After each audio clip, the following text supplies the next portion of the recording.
A mí me parece como un discurso donde en realidad está contando qué es lo que va a hacer, es como un manual de instrucciones. Entonces, que me acompañen a ir a posesionarme y me voy a poner un vestido sin corbata. Lee hojas, habla poco, que eso es un contraste positivo frente a Petro, pero como dice la canción, no se le ven las ganas.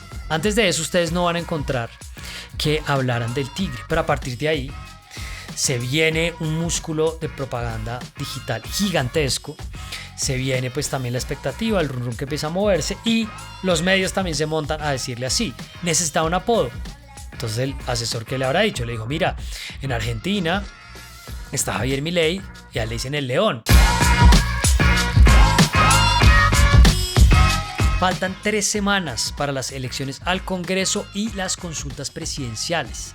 Faltan 15 semanas para la primera vuelta presidencial y 16,5 semanas para que empiece el Mundial de Fútbol. La presidencia a estas alturas parece estar entre dos personas, Abelardo de la Espriella e Iván Cepeda. La encuesta más reciente de Atlas Intel pone a de la Espriella con una intención de voto del 28,4% y a Cepeda con el 27,8%. En primera vuelta, con todos los demás detrás, el más cerca pero bastante lejos, Sergio Fajardo con menos del 7%. Y en los escenarios de segunda vuelta aparecen prácticamente en empate técnico de la Espriella y Cepeda, el primero con una ventaja pequeña, 36,8%, y el segundo con cerca de 34,6%. En los demás escenarios con otro candidato para segunda vuelta, Iván Cepeda gana ante Pinzón, ante Paloma Valencia y ante Sergio Fajardo, y Abelardo de la Espriella incluso le ganaría a Sergio Fajardo. Pero queda partido por delante y yo lo que quiero es hacer un recuento de cómo llegamos hasta acá. Si ustedes han seguido la campaña, puede ser un repaso interesante, y si ustedes no la han seguido, acá se van a ubicar. Porque sobre todo hay algunos detalles que pueden ayudar a entender y también a ver que la cosa aún puede estar abierta. ¿Cómo llegamos, gente, a esta carrera de dos? Entre el actor de opereta que la derecha quiere hacer pasar como outsider y esta especie de poeta lacónico de la izquierda que quiere darle continuidad al petrismo, pero sin hablar mucho de lo que ha hecho Petro y de lo que ha pasado en el gobierno. Y quiero que tengan una idea en mente. El nombre del juego se llama atención. Se llama la atención para después hablar de cualquier otra cosa. Se busca que a uno lo miren para empezar a decir algo. Pero de capturar la atención a hacer ruido, a fatigar a la gente, hay un salto pequeño. Y a eso súmenle además los titulares de los medios, los influencers orgánicos y a sueldo, las encuestas, cuando estaba la BEA y después cuando empezaron estas reglas que hace más difícil las mediciones, y el daño autoinfligido. De cerca de 100 personas de las que se hablaba el año pasado, vamos a pasar muy pronto a 8 o a 10. Y de esas 8 o 10 vamos a pasar a 2. De manera que quiero que nos vayamos a marzo de 2025, hace casi un año. En ese momento, los punteros eran Vicky Dávila, 13,6%, muy cerca Sergio Fajardo, 13,4%, y desde la izquierda Gustavo Bolívar. Vicky Dávila, la periodista en fuga, la periodista de la casa, era el outsider que en ese momento la derecha estaba empezando a tantear como una posibilidad, hacerle creer a la gente que ella venía de afuera, que no tenía vínculos con ellos, también una alternativa para la familia Gilinski y una apuesta posible para el uribismo.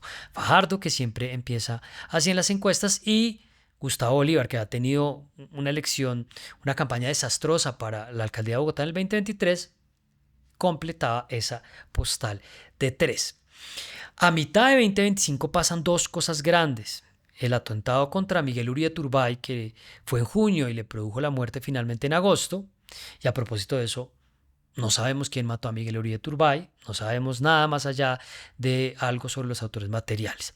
Y la segunda noticia, la sentencia de primera instancia contra el expresidente Álvaro Uribe por manipulación de testigos y fraude procesal. Empecemos con lo primero que pasó, que fue el atentado. Esto abrió una cola grande de oportunismo político que cobró la candidatura de Vicky Dávila.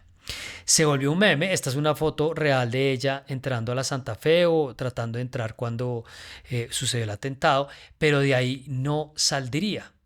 En su momento ya estábamos viendo que se iban a burlar de ella por algo que ella misma hizo. Aparecer en la clínica, aparecer afuera, crear declaraciones, hablar de Miguel Uribe sin ni siquiera además hacer parte del partido.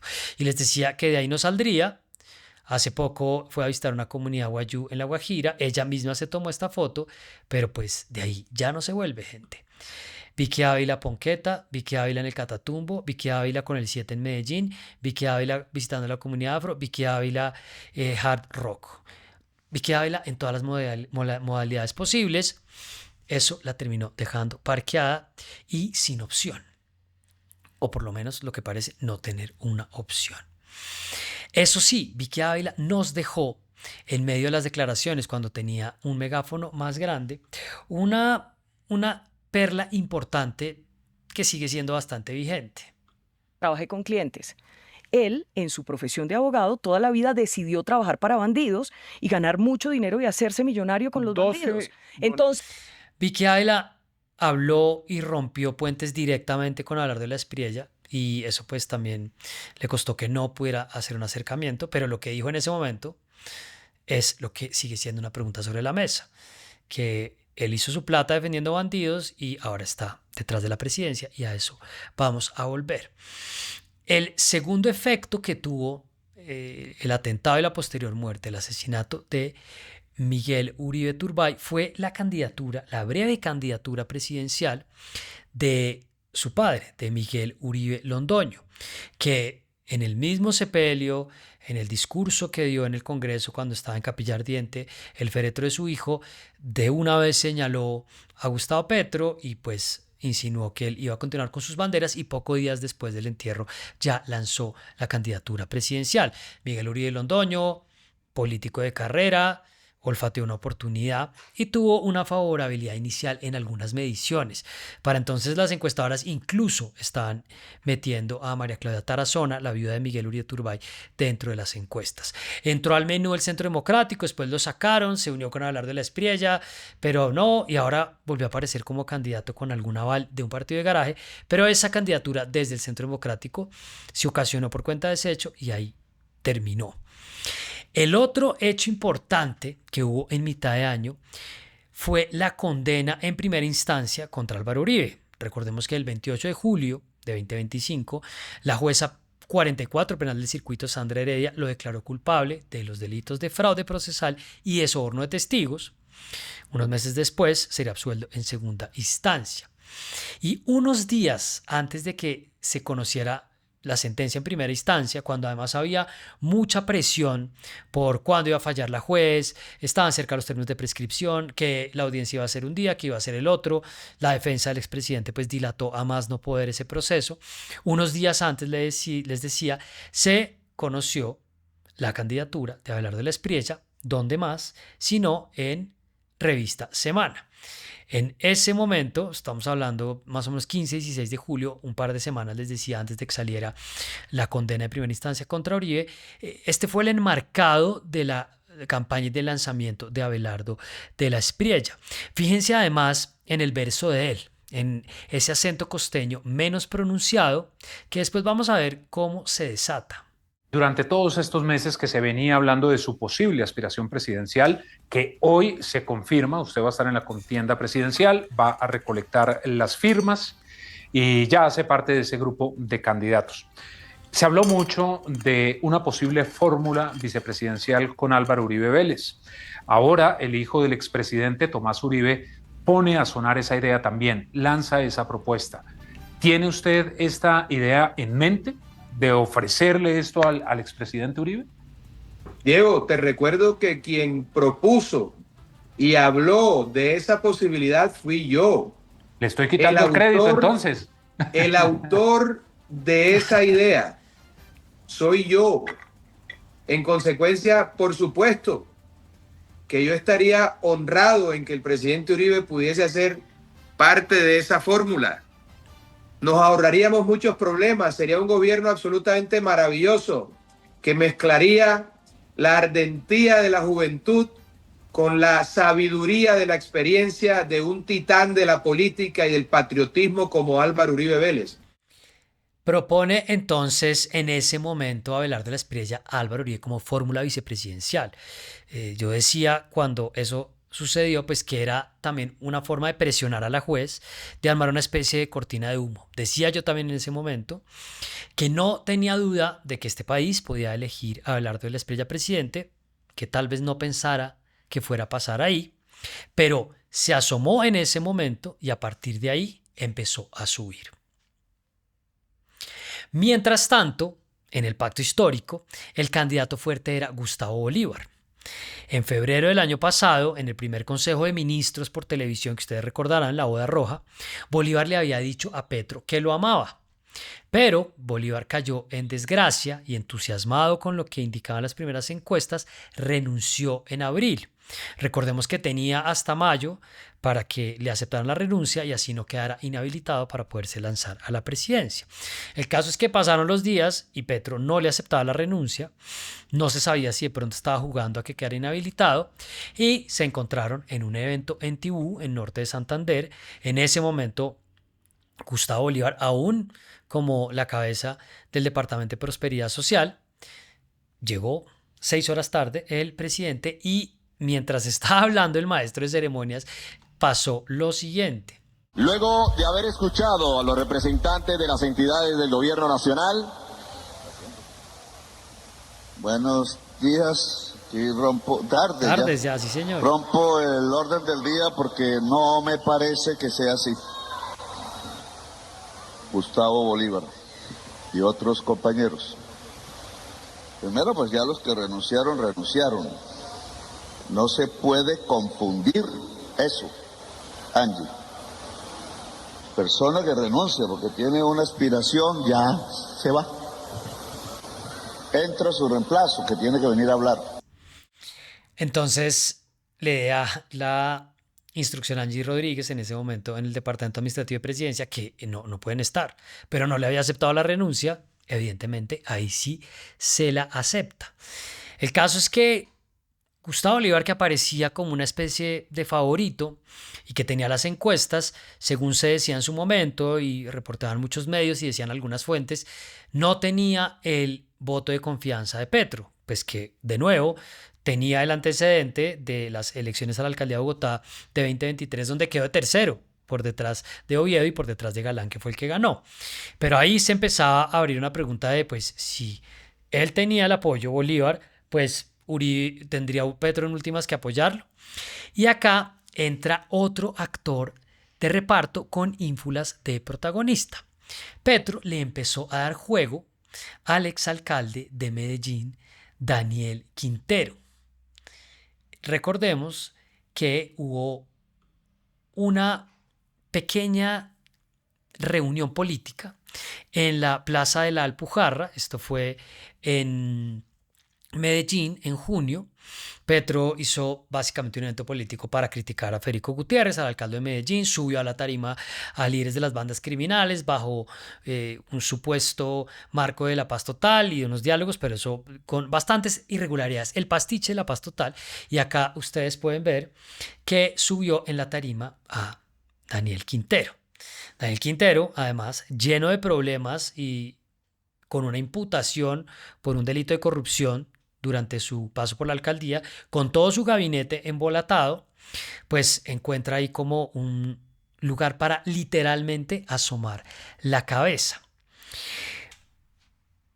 Para Quintero es muy importante sentir que tiene la bendición de Petro y empieza a buscar cualquier forma de llamar la atención, para lo cual es absolutamente un mago.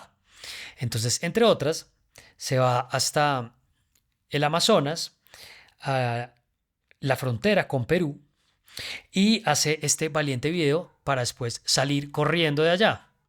No podemos llorar como niños lo que no pudimos defender como hombres. Orgulloso de mi patria, es mi bandera y la hizo aquí, en la isla Santa Rosa, para declararla como lo que es, territorio colombiano.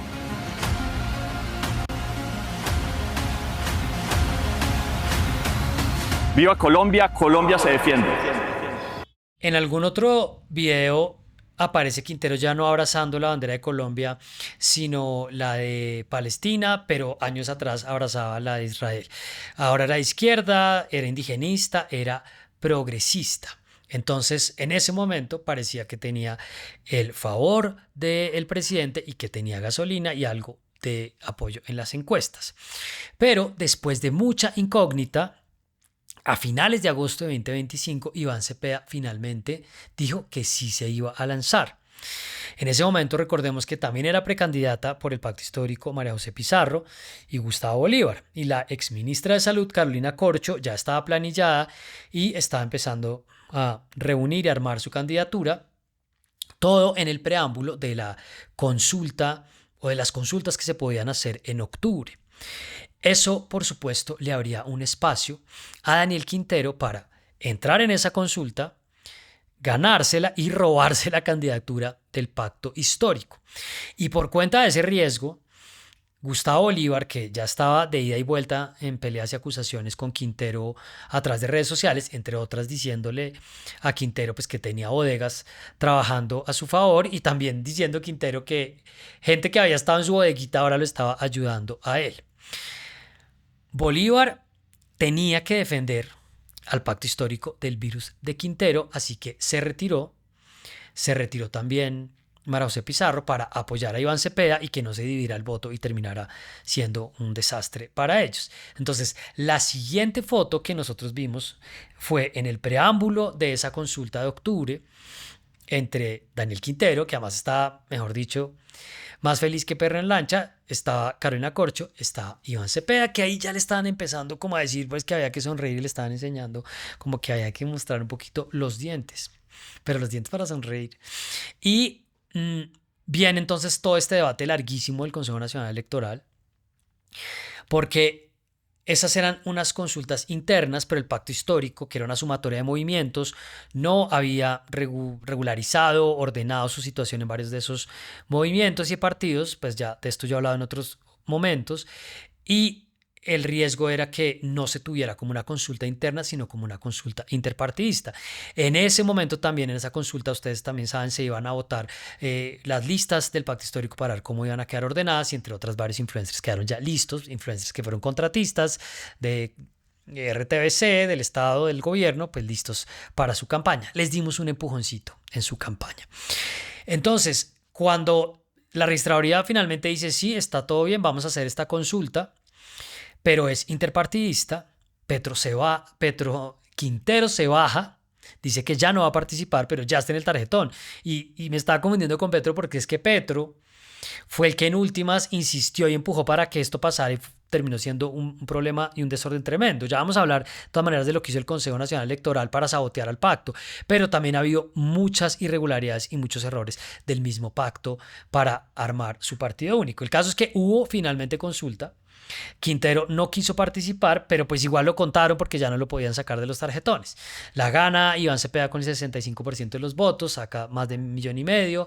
Le sigue Carolina Corcho con 678. Con eso ya asegura su puesto en el primer lugar del tarjetón en el Senado del Pacto, en esa lista, que eso también genera una pelea interna. Y pues votos nulos que no contaron, pero pues que igual lo contaron, fue Daniel Quintero Calle. O sea, él supuestamente sí estuvo en la consulta, pero más adelante el CNE va a decir que no estuvo. Ese triunfo de Cepeda lo pone, por supuesto, ya como el favorito. Las encuestas empiezan a darle más viabilidad y el Pacto Histórico se cohesiona y dice, vamos es con este. Y esto ya nos trae al presente, a donde estamos hoy. El Consejo Nacional Electoral no dejó participar a Iván Cepeda en la consulta que va a ser el 8 de marzo, pero sí revivió a Quintero, lo cual es completamente absurdo. Ya sabemos que además dentro del Consejo Nacional Electoral hay abogado, hay cuota, hay intervención política o de gente del uribismo. Algunos han dicho que es un socio de hablar de la Espriella. Evidentemente es un abogado de ese sector. Fue el conjuez el que rompió el empate y decidió que Cepeda no podía participar en la consulta. Pero de nuevo, el Pacto Histórico venía cometiendo varios errores no forzados y demoras en el procedimiento para organizarse, y pues fue el caos y el desastre que hemos tenido los últimos días.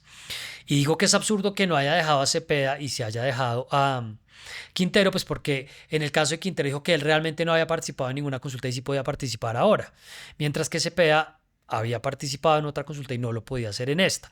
Pero pues tan es así que participó Quintero, que estuvo en el tarjetón, así él se quiso y le dijeron, no señor, usted ya está acá. Entonces lo revivieron, lo recibió Roy Barreras en su lista, le abrió la pista a Roy en su lista, porque salió y dijo, primero nos contamos y después nos juntamos. Yo no soy de izquierda, es decir, yo no estoy dividiendo la izquierda.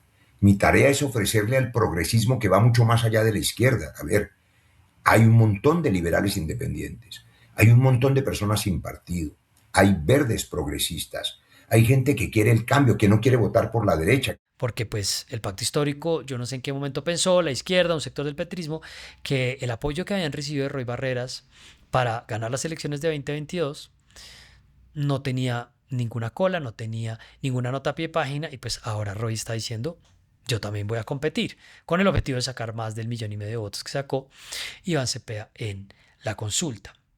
Del otro lado tenemos que después de que durante meses estuvieron dando vueltas como zancudos contra un vidrio, se juntaron en la gran consulta de la centro derecha Oviedo, Cárdenas, Paloma Valencia, Galán, Aníbal Gaviria, Peñalosa, Pinzón, Vicky Ávila, que volvió ahí a encontrar como un segundo aire, y David Luna.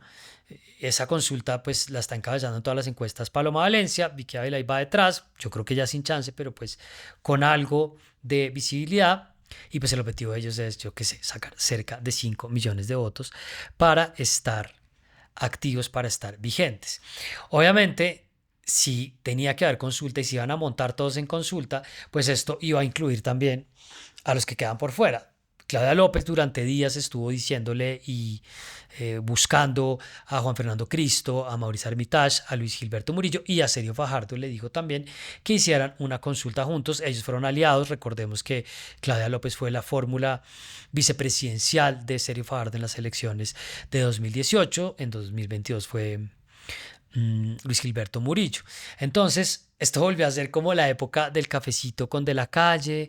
Esto volvió a ser las épocas en que Sergio Fajardo dice que sí, pero que no, que a todos los ha escuchado. Entonces, con las papas quemándose, como si hubiera tiempo, empezó el tuit de aquí para allá. Tuvimos una primera reunión con Claudia López. Somos conscientes de la gran responsabilidad que tenemos por Colombia para ofrecer una alternativa superadora a los extremos. Alternativa superadora. Cerramos una etapa, abrimos otra, vamos a hablar, vamos a volver a hablar, seguiremos hablando. Esta primera reunión no era para tomar una decisión sobre mi participación en una tercera consulta. Las consultas no son el espacio para esa nueva mayoría que tenemos y para construir en este momento ese reto político que estoy presentando. Pues obviamente que no quiso entrar en esa consulta ni quiso entrar en ninguna otra. Le ofrecieron, le preguntaron, y él simplemente se quedó en lo mismo que se ha quedado Fajardo siempre, esta vez con un nuevo estribillo.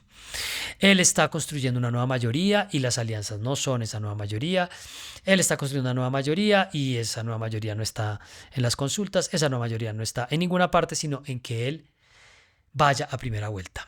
Y pues los votos tampoco serán una nueva mayoría.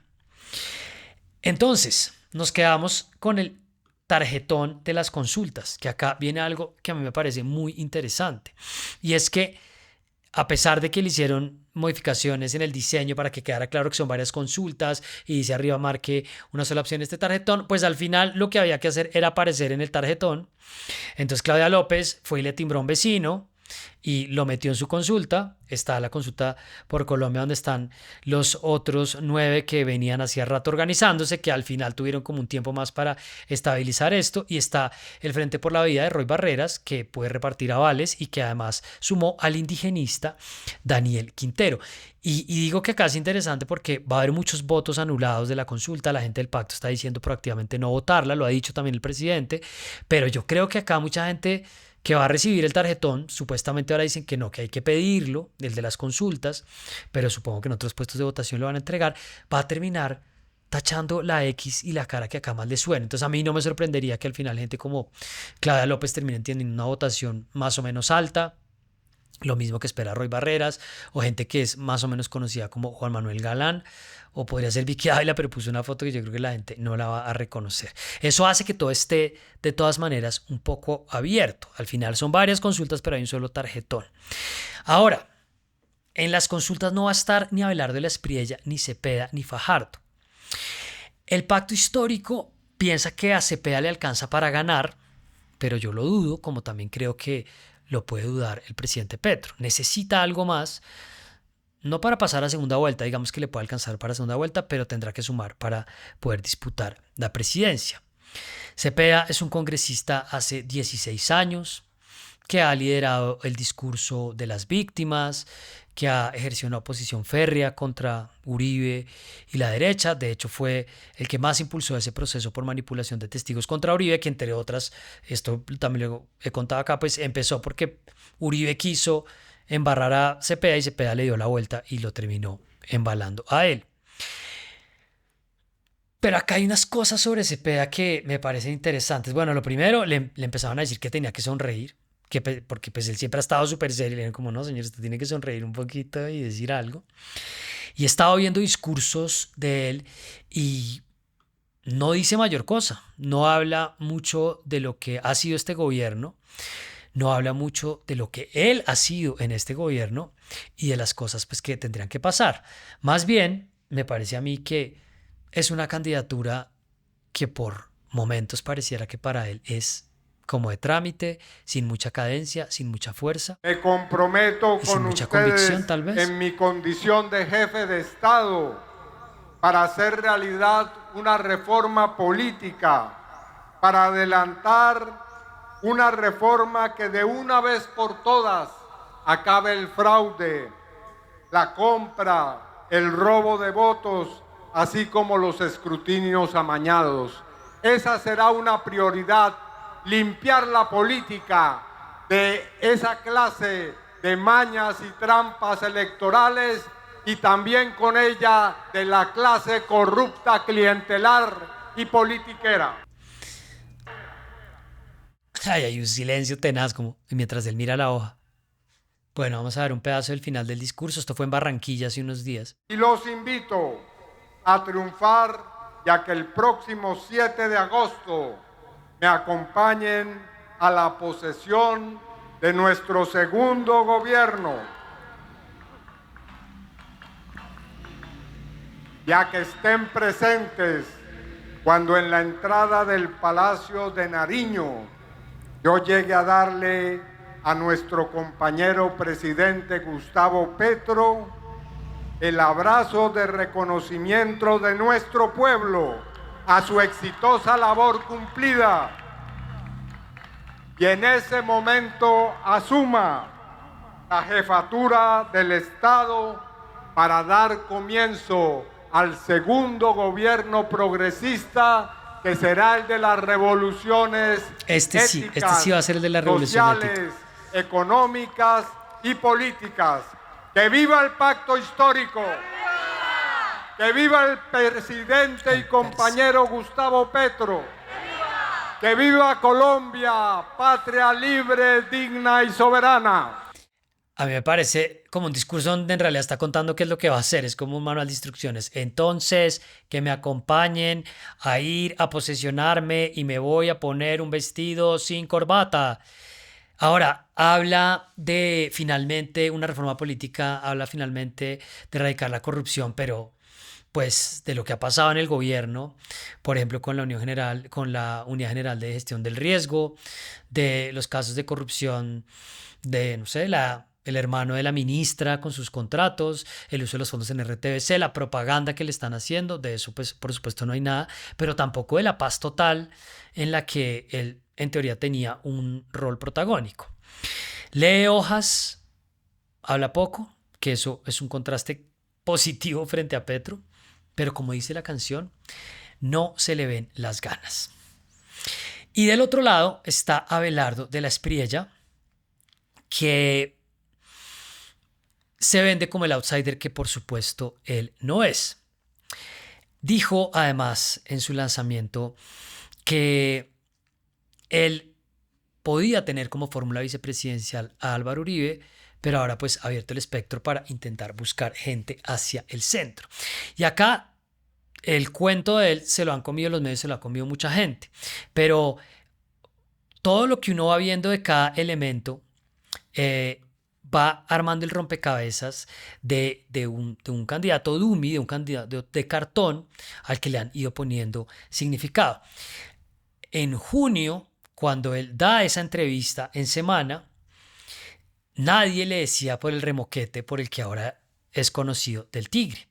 Y la primera entrevista donde aparece esto es en La Nación, que es este periódico de Neiva, que hace poco compró un empresario que se llama Felipe Olave, que también compró al Atlético Huila. Ahí, en ese publireportaje, el tigre que ruge y muerde, de la Espriella daría de baja a bandidos que se resisten. Antes de eso, ustedes no van a encontrar que hablaran del tigre, pero a partir de ahí se viene un músculo de propaganda digital gigantesco, se viene pues también la expectativa, el run run que empieza a moverse, y los medios también se montan a decirle así: necesitaba un apodo. Entonces el asesor, que le habrá dicho, le dijo: mira, en Argentina está Javier Milei y a él le dicen el León. Este cuadro es cierto, él tiene en la casa presidencial un cuadro de el presidente León. Entonces acá hay un león, tú eres un tigre. Y todos empezaron a usar esto. De la Espriella no solamente ha sido el abogado de bandidos, como dice Vicky Ávila, compró el libreto de La mano dura de Bukele, recargada con uribismo diluido, compró el libreto del empresario exitoso de Trump, así no lo sea tanto, y compró el apodo. Tiene cuestionamientos de sobra, que hoy en día son souvenirs porque son ataques que le sirven para crecer. Si sale David Murcia Guzmán a hablar desde la cárcel, él puede decir que lo está persiguiendo Daniel Coronel. Si salen a decir que él denuncia a periodistas, entre los cuales yo también me he encontrado, él va a decir que él se defiende de los bodegueros y de las operaciones de la izquierda y el comunismo, como ha dicho por ahí. Pero, para cerrar, que es lo más interesante, algo que él ha sabido explotar y ha sabido desbordar es su carácter costeño y su acento y sus modismos costeños. Antes quería ser italiano, antes no quería que lo confundieran ni por error con un colombiano, y en este momento está feliz echando mano de todo para verse como un costeño, que lo es, pero bastante impostado en este momento. Y les dejo acá algunos fragmentos de la entrevista que dio hace unos días en RCN. Ustedes se la velan, es al perro más flaco, le caen las pulgas y me la montan es a mí. Bueno, maravilloso. Ey, no importa, yo he estado acostumbrado toda mi vida al lado angosto del embudo. Y entonces escogiéndole el brazo al entrevistador y empujándole y manoteando. O sea, él ha ido escalando en eso y no sabemos cómo va a terminar la campaña porque el acento y los modismos ya los está llevando al extremo. Menciona esto, muy importante hablar de los temas programáticos, de los que le interesan a esos ciudadanos que lo están victoriando hoy y a otros que de pronto no lo acompañan, pero van a ser gobernados eventualmente por usted. Abelardo, en todas las encuestas usted aparece de segundo. ¿Qué va a hacer para ser primero? Dígame una sola cosa. Eso se va decantando, cógela suave. Esto lleva un ritmo. Yo creo que estoy muy bien porque imagínate tú, un tipo del Caribe colombiano que no pertenece a la casta política, que además de eso no está apoyado por los grandes grupos económicos, que no está respaldado por los políticos de siempre y que esté de segundo aquí, gastándose 3 veces menos de la plata de los demás. Para mí esto es una maravilla. Para mí esto es una maravilla. No sabemos cuánta plata se ha gastado porque tampoco ha querido responder preguntas, por ejemplo, a cuánto gastó en el evento del Movistar Arena de hace varios meses, en el que tenía una buena bodeguita de apoyo cristiano, porque recordemos que era ateo, pero ahora tuvo una revelación y se volvió creyente. Claro que tiene el apoyo de políticos, pues él recogió firmas, la mayoría de las cuales resultaron falsas, pero tiene el apoyo del Movimiento de Salvación Nacional y los más rancios conservadores, que son a los que espera sacar elegidos el 8 de marzo. Y cerremos con alguno último de sus gestos. Ya lo veremos. Abelardo de la Espriella, gracias por este diálogo. Gracias, hablamos hermano. de todo, nos paseamos por distintos temas y seguiremos hablando. Hey, loco, gracias por el paseo. Además, y a ustedes, allá en sus casas, recuerden que cuando Colombia atraviesa sus horas más oscuras, sus buenos hijos, tenemos que estar firme por la patria. ¿Qué tal el grito? Abelardo Espriella, gente que por supuesto tampoco prestó servicio militar. Entre el actor de opereta y el poeta lacónico. La campaña de Abelardo Espriella está llena de videos de inteligencia artificial, pero no es lo único que es artificial. La inteligencia de la campaña, algo de la barba, algo del libreto y el candidato artificial. Gente, suscríbanse, compartan, comenten. Espero que este repaso, resumen les sirva. Nos vemos pronto. Chao.